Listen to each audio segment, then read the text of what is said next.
Case 1. On April 2nd, 2012, in Oakland, California, 43-year-old Go entered Oikos University with a handgun.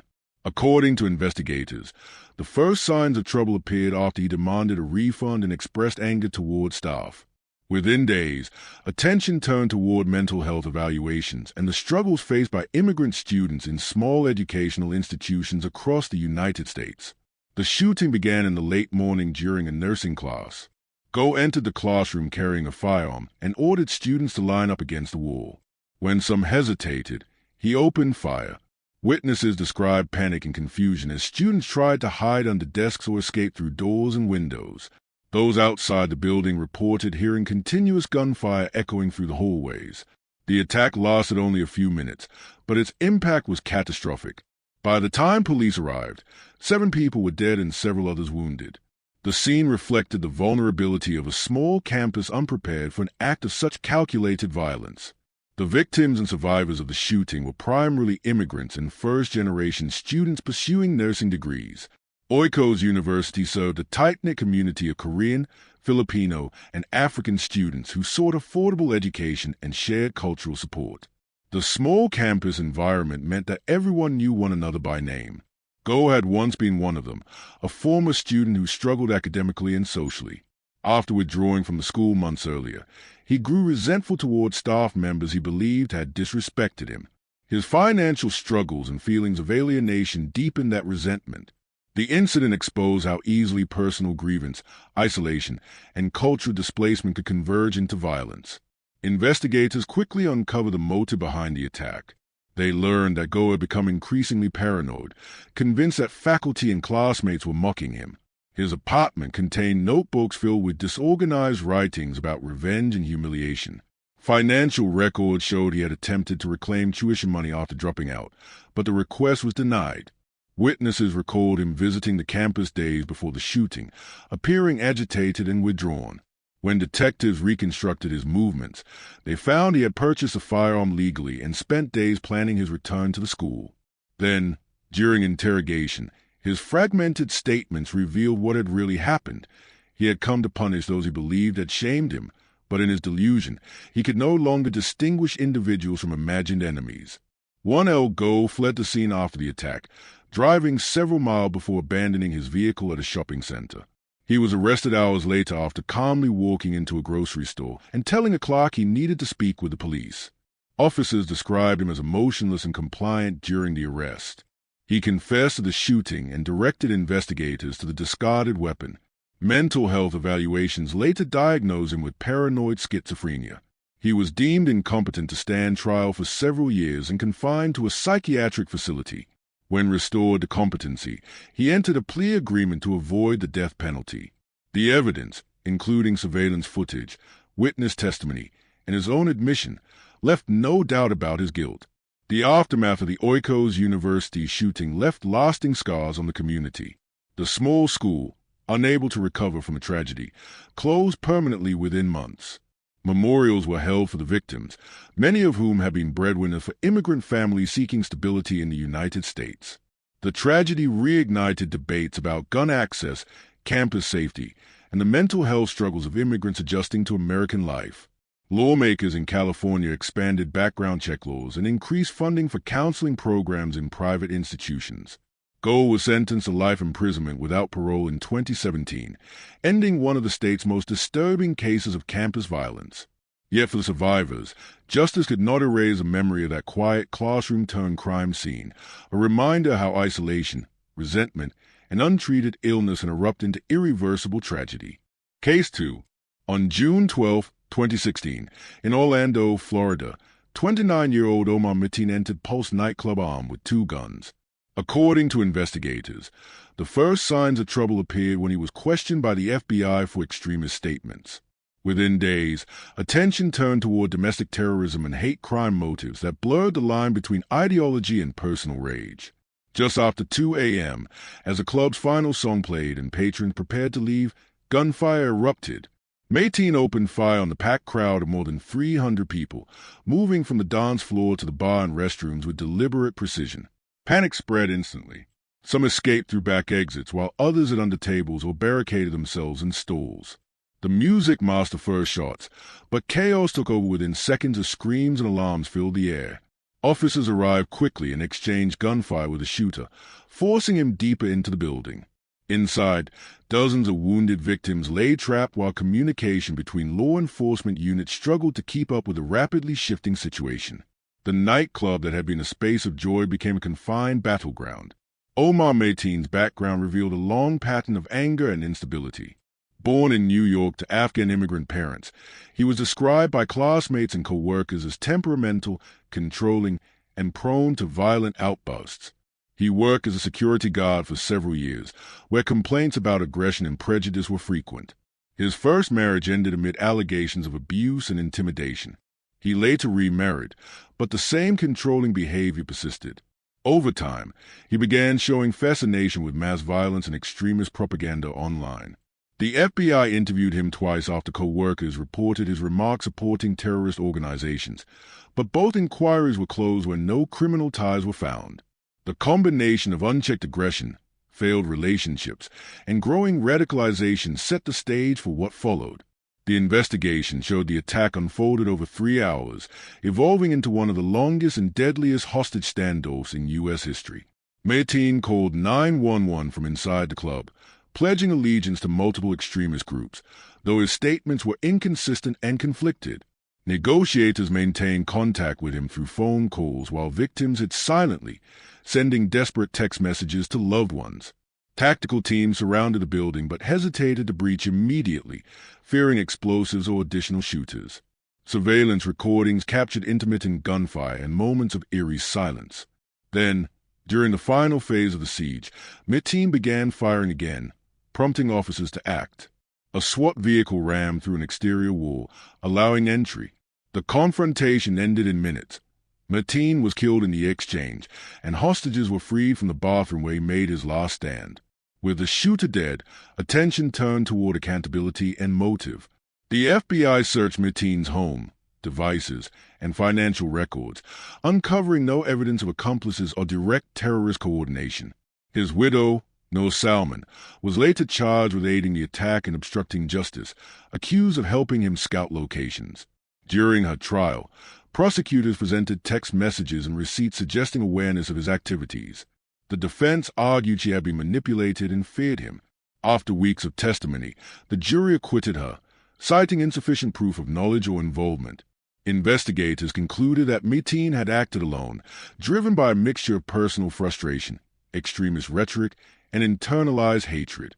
The aftermath left the nation mourning. 49 people were killed and more than 50 others wounded, most from the LGBTQ+ and Latino communities.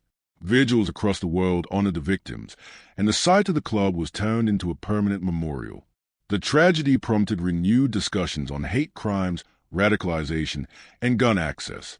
Lawmakers reviewed gaps in background checks, especially regarding individuals previously investigated by federal authorities. Survivors formed advocacy groups, campaigning for stronger protections and community support.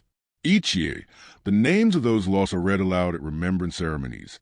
The Pulse Nightclub attack remains one of the deadliest acts of violence against the LGBTQ+ community in U.S. history, a stark reminder of how intolerance and ideology can converge into catastrophic violence within minutes.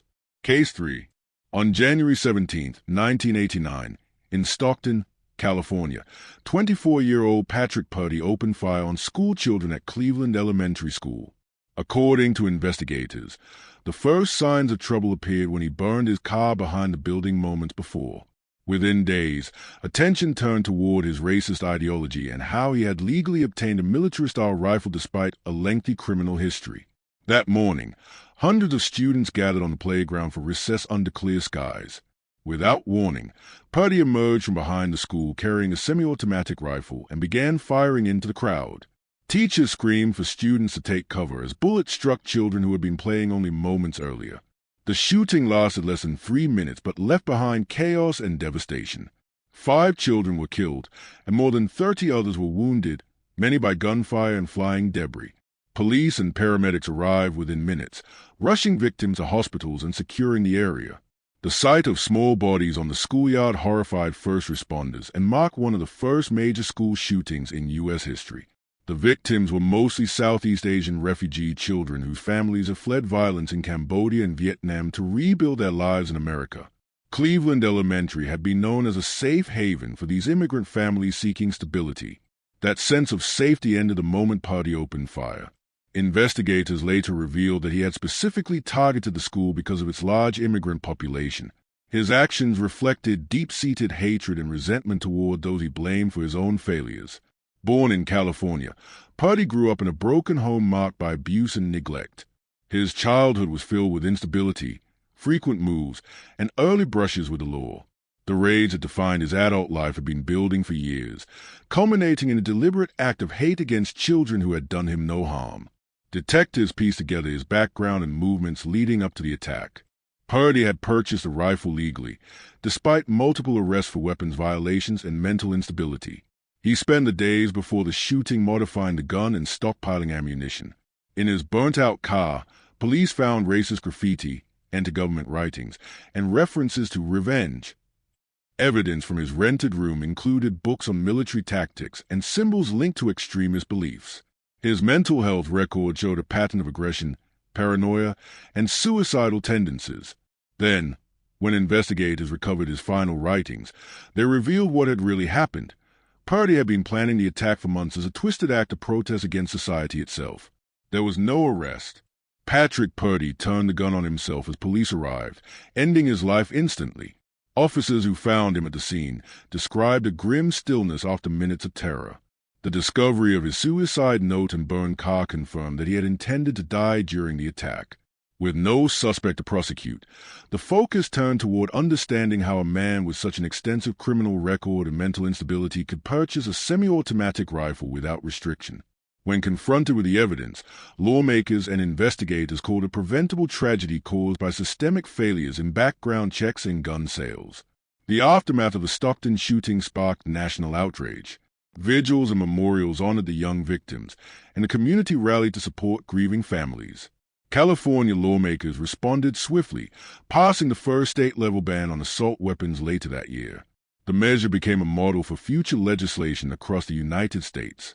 Cleveland Elementary was repaired and reopened, but the playground was transformed into a memorial site marked with trees and plaques bearing the children's names. Survivors and their families lived with lifelong trauma, many expressing disbelief that their refuge from war had become another scene of violence. The tragedy reshaped public understanding of mass shootings and became a catalyst for modern gun control advocacy. The name Patrick Purdy remains synonymous with hate-fueled violence and the painful lessons that force America to confront its failures in prevention, access, and accountability. Case 4.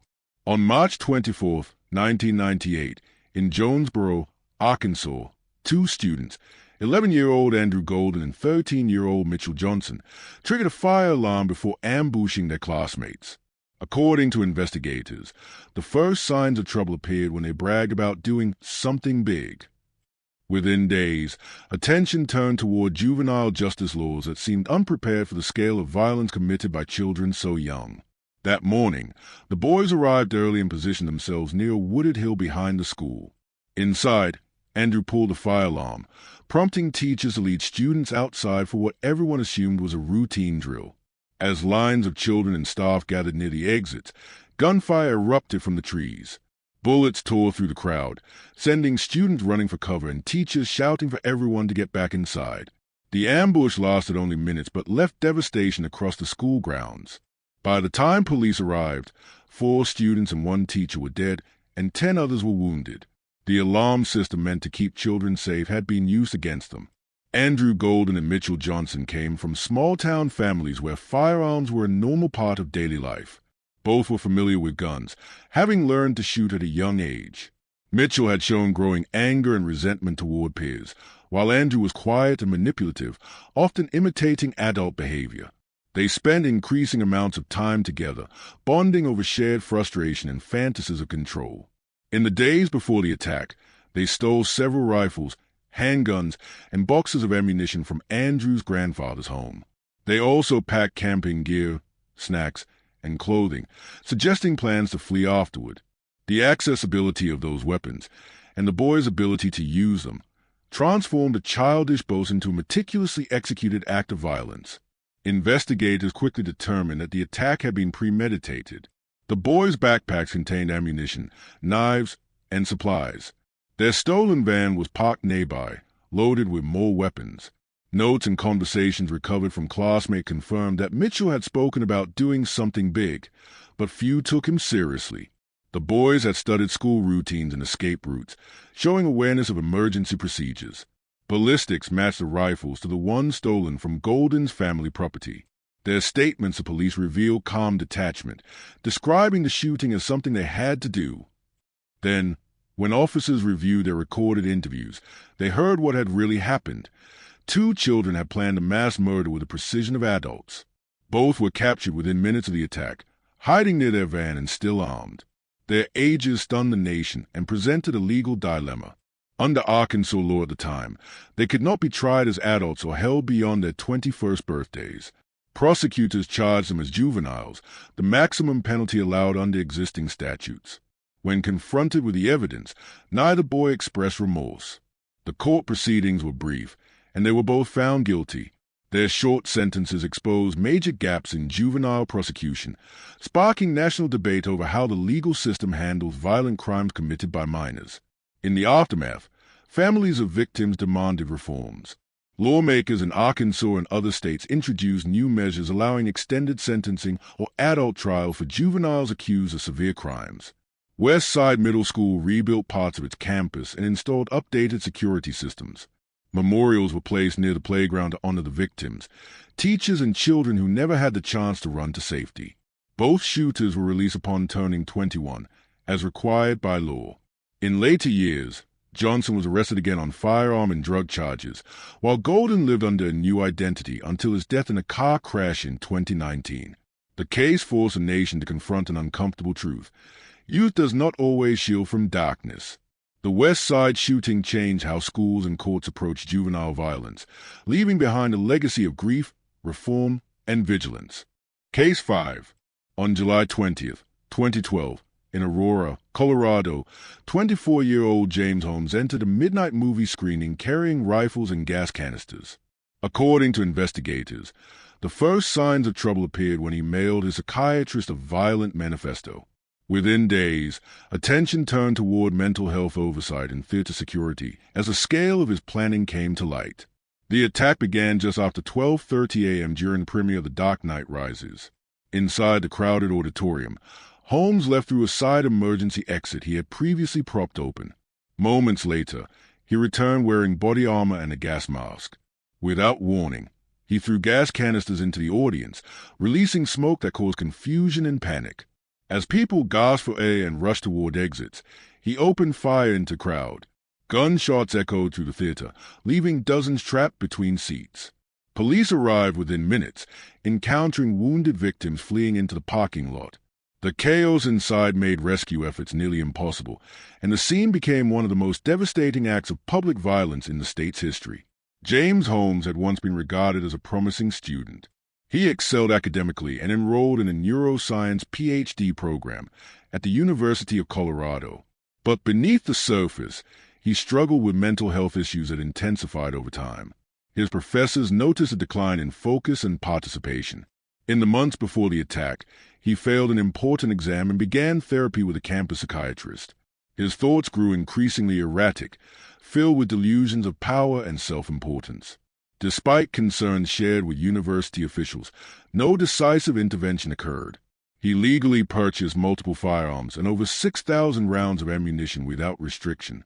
The academic breakdown, combined with untreated mental illness and legal firearm access, created the conditions for the tragedy that followed. Investigators searching Holmes's apartment discovered it had been booby-trapped with explosives, tripwires, and accelerants. The layout indicated that he intended to lure law enforcement to their deaths before the theater attack. Bomb technicians worked for hours to disarm the devices safely. Inside, they found journals detailing his preparations, sketches of the theater, and notes analyzing human response to fear and death. Digital records trace months of online purchases, from ammunition to tactical gear. Every action was methodically planned and documented. Then, when investigators decrypted his journal entries, they uncovered what had really happened. Holmes saw the attack as a controlled experiment to measure life and death as if it were data. Holmes was arrested outside the theater minutes after the shooting ended. He stood near his car, wearing full tactical gear, and identified himself immediately. Officers reported he appeared emotionless and compliant, warning them that his apartment was rigged to explode. Dozens of victims were already being treated on site, some in police vehicles due to the overwhelming number of casualties. In custody, Holmes gave a brief, detached statement about his actions. The confession aligned with the forensic evidence recovered from his home. When confronted with the materials he had assembled, investigators described the level of planning as clinical precision, showing he understood exactly what he was doing. The legal proceedings drew national attention. Holmes faced over 160 counts of killing and attempted killing. His defense argued insanity, citing his deteriorating mental state, while prosecutors emphasized the deliberate, organized nature of his crimes. Survivors and victims' families filled the courtroom daily, listening to testimony that revisited the horror in excruciating detail. After months of proceedings, the jury found him guilty on all counts. The penalty phase failed to reach unanimous agreement on execution, resulting in a sentence of life imprisonment without parole. The verdict divided opinions but ensured he would never be released. The aftermath of the Aurora Theater attack reshaped national discussions on mental health, background checks, and emergency response protocols. The theater underwent extensive renovations and reopened the following year, though the auditorium where the shooting occurred was permanently closed. Memorials were built across the city to honor the 12 victims who lost their lives. Lawmakers introduced new firearm regulations, and universities strengthened threat assessment procedures for students showing signs of crisis. The name James Holmes remains a lasting symbol of the intersection between untreated mental illness and catastrophic violence. His life sentence stands as both justice for the victims and a reminder how easily warning signs can be missed before disaster strikes. Case 6. On April 20th, 1999, in Littleton, Colorado, seniors Eric Harris and Dylan Klebold entered Columbine High School armed with shotguns and rifles.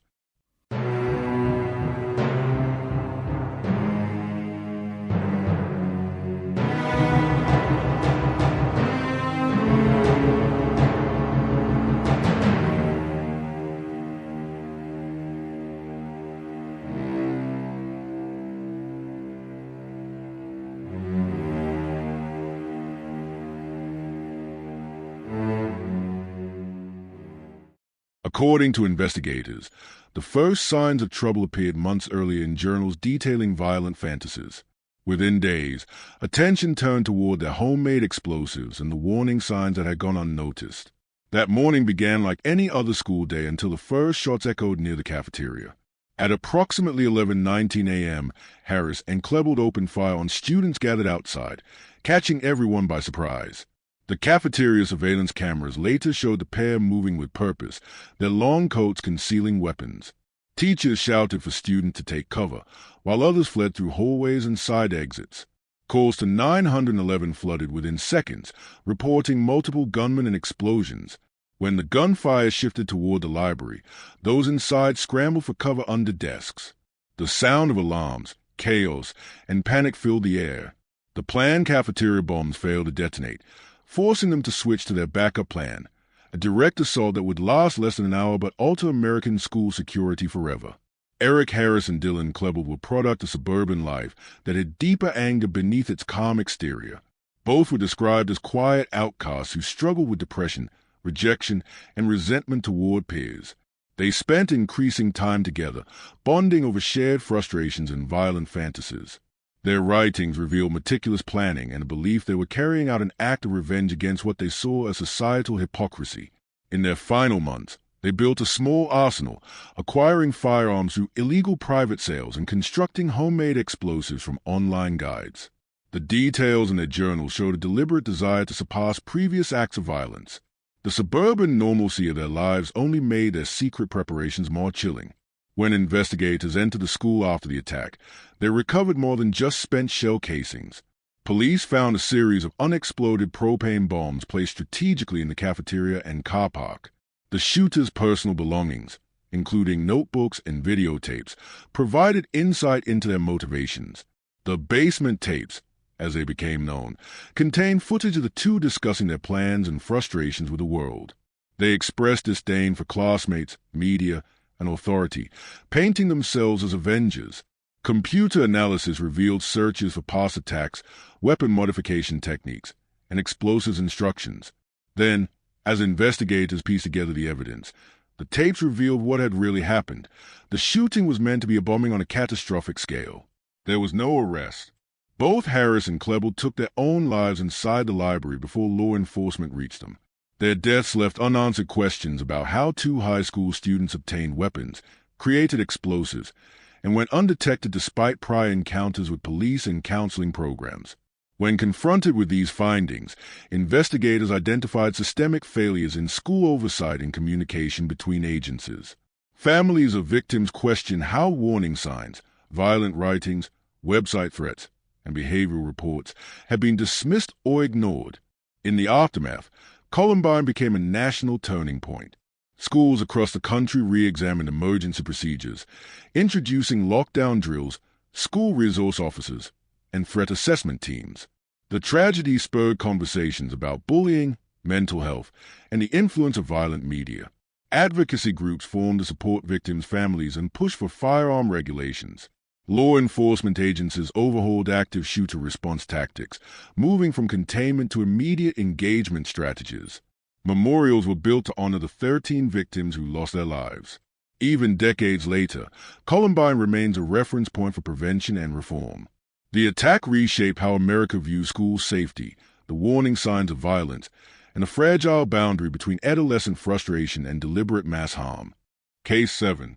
On February 14, 2018, in Parkland, Florida, 19-year-old Nicholas Cruz returned to Marjory Stoneman Douglas High School armed with an AR-15 rifle. According to investigators, the first signs of trouble appeared after years of behavioral warnings and social media threats. Within days, attention turned toward his expulsion record and the missed interventions that might have prevented one of the deadliest school shootings in modern U.S. history. Cruz arrived at the school just before dismissal time, carrying a rifle case and a backpack of ammunition.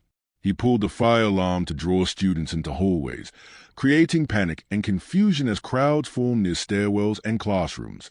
Within seconds, he began firing down corridors and through doorways, moving deliberately between floors.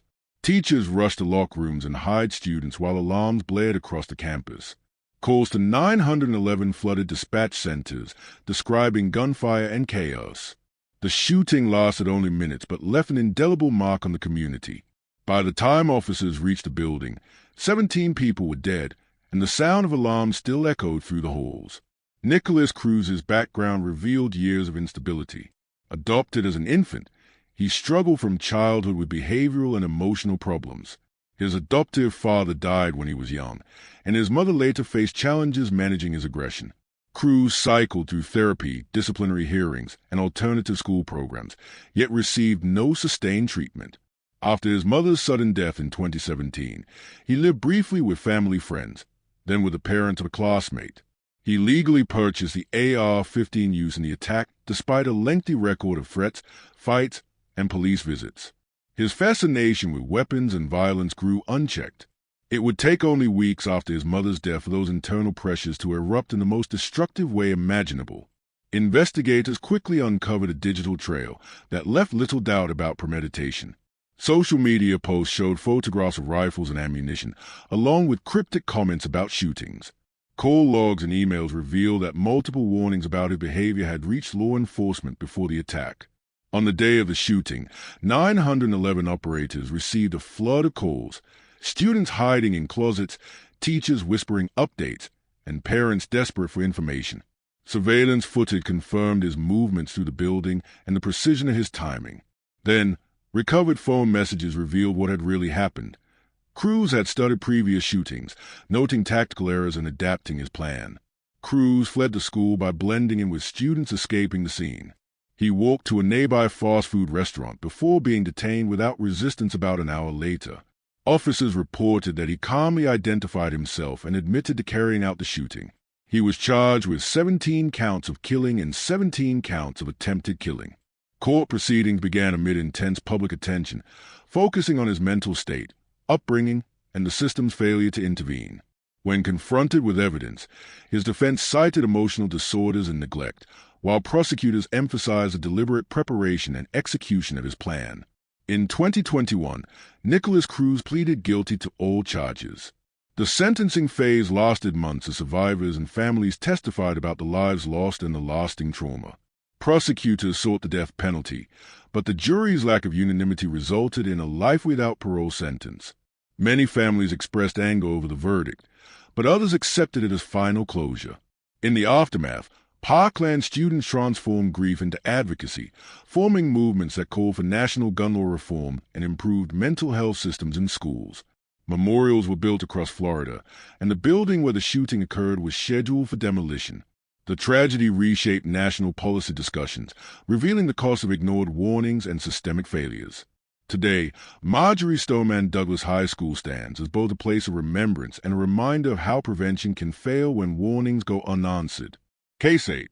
On April 16, 2007, in Blacksburg, Virginia, 23-year-old student Sung-Hui Cho was found dead inside Norris Hall at Virginia Tech. According to investigators, the first signs of trouble appeared when classmates reported his violent writings and refusal to speak. Within days, attention turned toward missed mental health warnings and firearm loopholes that had allowed him to obtain weapons legally despite prior psychiatric concerns. The tragedy began early that morning when 2 students were found shot in a dormitory. At first, campus police treated the incident as an isolated domestic dispute, unaware that it was only the beginning. 2 hours later, Cho returned to campus heavily armed, entering Norris Hall, where classes were in session. He chained the building's main doors shut to prevent escape and began moving methodically through classrooms, firing at students and professors. Many barricaded doors with desks while others jumped from windows to survive. The gunfire continued for over 10 minutes before police breached the building. By the time it was over, 32 people were dead and 17 injured, the deadliest school shooting in U.S. history at that time. Sung-Hui Cho's background revealed years of social and psychological struggle. Born in South Korea and raised in Virginia, he was described as intelligent but extremely withdrawn. Diagnosed with selective mutism and severe anxiety during childhood, he rarely spoke to classmates or professors. At Virginia Tech, his behavior became increasingly erratic. Professors reported disturbing creative writing assignments filled with violent imagery, while students grew uneasy around him. Despite clear signs of mental illness, privacy laws and limited campus mental health resources prevented coordinated intervention. In 2005, a court had ruled Cho mentally ill and ordered outpatient treatment, yet this judgment was never entered into the federal background check system. That bureaucratic failure would later prove fatal, allowing him to legally purchase the 2 handguns used in the massacre. The investigation revealed a disturbing level of premeditation. Cho left behind detailed notes, photographs, and a video manifesto mailed to a major news network on the morning of the attack. The recording showed him railing against society, wealth, and perceived injustice, describing himself as an avenger for the oppressed. He referred to previous mass killers and sought to surpass them. His dorm room contained receipts for ammunition, target practice materials, and a written timeline of his plan. Investigators pieced together his movements. He had first killed 2 victims in the dorms, returned to his room to collect additional weapons, and then calmly walked to Norris Hall to continue the assault. Then, when his package to NBC arrived, the footage revealed what had really happened. Cho saw the massacre as a final act of personal and ideological expression. There was no arrest. When police entered Norris Hall, they found Sung-Hui Cho dead from a self-inflicted gunshot wound. Ballistic evidence confirmed he had acted alone. The immediate focus shifted to how a known psychiatric patient had passed state and federal background checks to purchase firearms. Law enforcement and legal experts reviewed thousands of documents, emails, and mental health records to understand the systemic failures that allowed him access to weapons. The university's emergency communication systems were also criticized for delays that left students unaware of danger until it was too late. In the aftermath, Virginia Tech and the state government launched sweeping reforms. The university established new threat assessment procedures, improved campus alert systems, and expanded counseling services. At the national level, Congress passed legislation tightening the reporting of mental health records to the federal background check database. Vigils and memorials were held across the country, with 32 stones placed on the Virginia Tech drill field to honor each victim. Annual remembrance ceremonies continue to this day, serving as both mourning and a call to vigilance.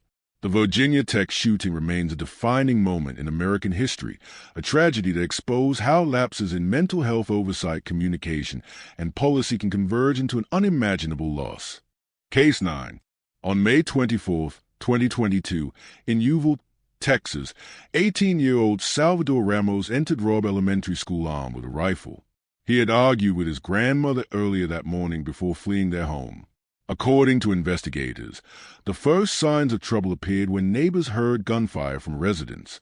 Within days, attention turned toward the police response and the delayed entry that became central to the investigation. Gunfire erupted inside the school just before 11:30 a.m. Ramos crashed his grandmother's truck near the campus, exited with weapons, and fired at bystanders before approaching the building. The school security protocol relied on locked doors, but one entry failed to latch completely, giving him direct access. Inside, he moved through connected classrooms, firing at students and teachers. Dispatchers received a flood of 911 calls as terrified children whispered for help. Officers arrived quickly, but confusion over command and false assumptions about the situation allowed minutes to stretch into an hour. The door's malfunction and miscommunication turned a preventable tragedy into one of the deadliest school shootings in Texas history. Salvador Ramos' home life had been turbulent.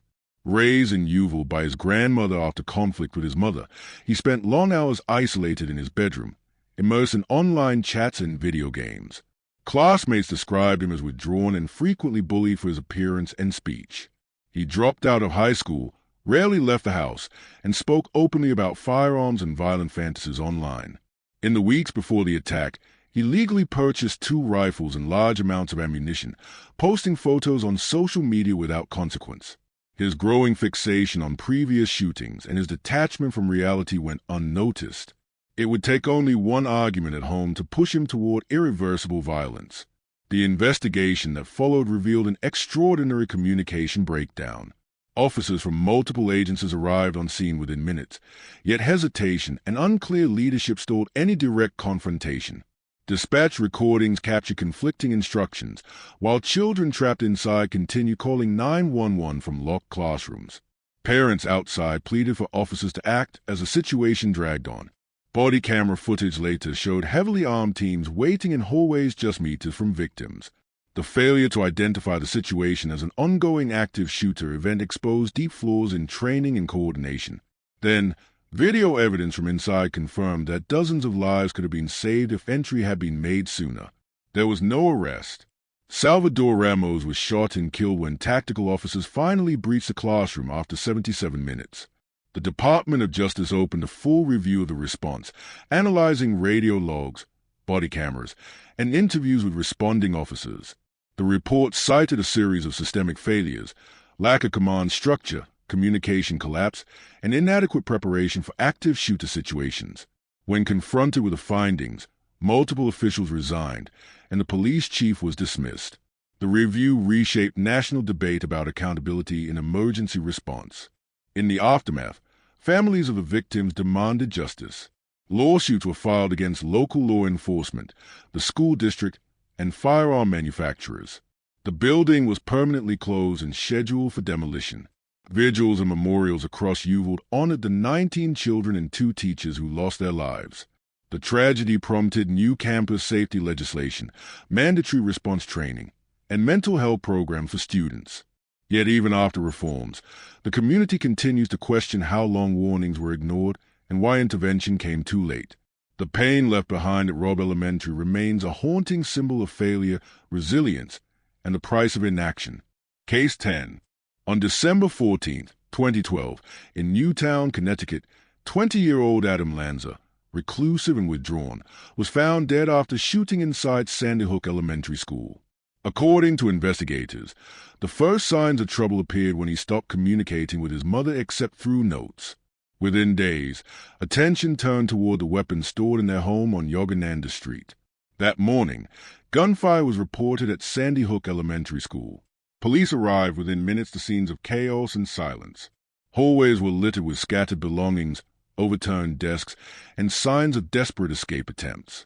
Officers moved cautiously through the building, locating multiple victims while dispatchers handled hundreds of frantic 911 calls. Outside, parents and staff gathered in confusion as sirens filled the air.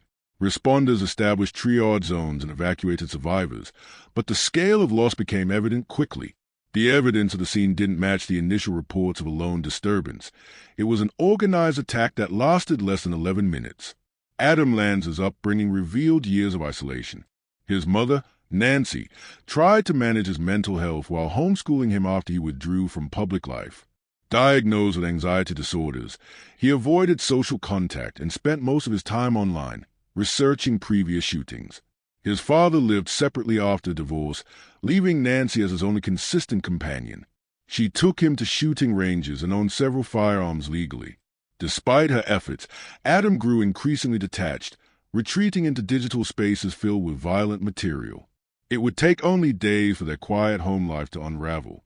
Investigators searched the Lanza residence and uncovered computers, journals, and weapon caches. Digital archives showed he had studied mass shooting for years, creating lists of incidents and detailed timelines. Forensic analysis revealed he had prepared for the attack meticulously, documenting weapon models, ammunition types, and school security routines. A destroyed hard drive prevented full recovery of his online activity, but fragment confirmed his obsession with notoriety. Then, a single recovered file containing map routes to the school revealed what had really happened. There was no arrest in the case. Adam Lanza died by suicide at the scene before law enforcement reached him. The investigation shifted toward understanding his motives, his mother's influence, and systemic failures in recognizing warning signs. Nancy Lanza's decision to keep firearms accessible despite her son's instability drew national scrutiny. When confronted with the evidence, authorities concluded that intervention opportunities had been missed across medical, educational, and community systems. The aftermath was one of nationwide mourning. Vigils were held across the United States as lawmakers debated new firearm restrictions and school safety measures. Families of victims filed lawsuits against gun manufacturers and institutions connected to the weapons used. The Sandy Hook School building was demolished and rebuilt with modernized security features. Years later, the tragedy remains a touchstone for discussions on gun control, mental health policy, and community preparedness. To this day, the motive behind Adam Lanza's actions remains a point of debate among investigators.